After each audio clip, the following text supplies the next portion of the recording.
கோடான கோடி விஜய் டிவி ரசிகர்களுக்கு இனிய காலை வணக்கம். இது ஜோதிட தர்பார். ஜோதிட தர்பார்னா என்ன?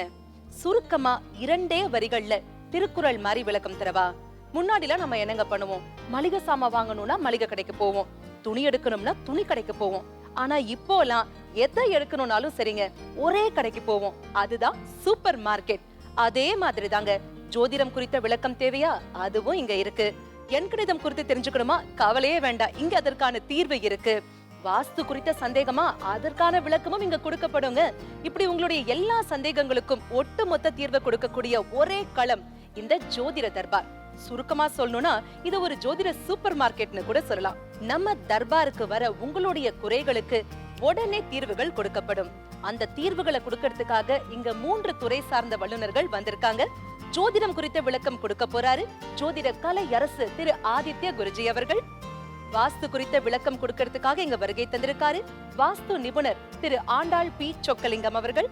பிரசன்னம் மற்றும் எண்கணிதம் குறித்த விளக்கத்தை கொடுக்கறதுக்காக இங்க வருகை தந்திருக்காரு கணியர் திரு ஏ.என். ராஜசேகர் அவர்கள். பாருங்களேன், 2 நாள் முன்னாடிதான் ஜோதிடம் குறித்த உங்களுடைய சந்தேகங்களை நீங்க எங்களுக்கு எழுதி அனுப்பலாம்னு ஒரு ஸ்க்ரோல நம்ம விஜய் டிவில போட்டிருந்தோங்க. அதுக்குள்ள பாருங்களேன், மலை மாதிரி கடிதங்கள் சேர ஆரம்பிச்சிருச்சு. அதுல இருந்து ஒரு சிறு துளி தாங்க இங்க இருக்கு. இந்த கடிதத்தை எழுதின எல்லாருமே பாத்தீங்கன்னாக்க இன்னைக்கு நிகழ்ச்சியில எங்களுடைய கடிதத்தை படிக்க மாட்டாங்களா அப்படின்ற ஒரு ஏக்கத்தோட இந்த நிகழ்ச்சியை பார்த்துட்டு இருப்பாங்க. முதல் கடிதம் யார் எழுதியிருக்காங்கன்னா, மாரியப்பன் அப்படிங்கிறவரு பழைய வண்ணாரப்பேட்டை சென்னையில இருந்து எழுதியிருக்காரு. இவருடைய பேத்தி +2 படிச்சிட்டு இருக்காங்களாம். ரொம்ப நல்லா படிப்பாங்க. அவங்க டாக்டர் ஆவாங்களா, அவங்களுடைய ஆசை நிறைவேறுமா அப்படின்னு கேட்டிருக்காங்க. அவங்க பேத்தியோட டேட் ஆஃப் பர்த் 2/7/1999, பிறந்த நேரம் 5:30 மாலை. இது ஜோதிடம் குறித்த கேள்வி அப்படிங்கறதுனால நம்ம குருஜி ஐயாட்ட கேட்கலாம். ஐயா, இவங்களுடைய பேத்தி டாக்டர் ஆவாங்களா?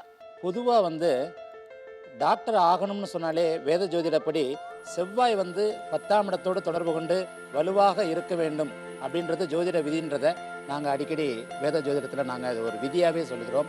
இந்த அமைப்பின்படி இந்த குழந்தைக்கு அவருடைய 10ஆம் இடத்தோடு சேர்ந்து செவ்வாய் வலுவாக இருந்தால் அந்த குழந்தை மருத்துவராகிறது உறுதி. இந்த குழந்தைக்கு விருச்சிக லக்னம், லக்னாதிபதியே வலுவாக 11ஆம் வீட்டில் செவ்வாய் லக்னாதிபதியே வலுவாக இருப்பதாலும் லக்னாதிபதி வலுவாக அமைந்து 10ஆம் இடத்தோடு சூரியன் குரு இரண்டும் சேர்ந்திருந்து அந்த சூரியனும் குருவும் 10ஆம் இடத்தோடு தொடர்பு கொண்டிருந்தாலும் மருத்துவராவார் என்கின்ற விதிப்படி தற்போது இந்த குழந்தைக்கு செவ்வாய் தசையும் நடக்க இருக்கிறதுனால 100% உறுதியாக இந்த குழந்தை நிச்சயமாக மருத்துவராக வேண்டும் என்பது விதி. மாரியப்பன் ஐயா, உங்களுடைய பேத்தி மருத்துவத்துறையில பல சாதனைகள் புரியணும் அப்படிங்கிறது எங்களுடைய வாழ்த்துக்களும் கூட.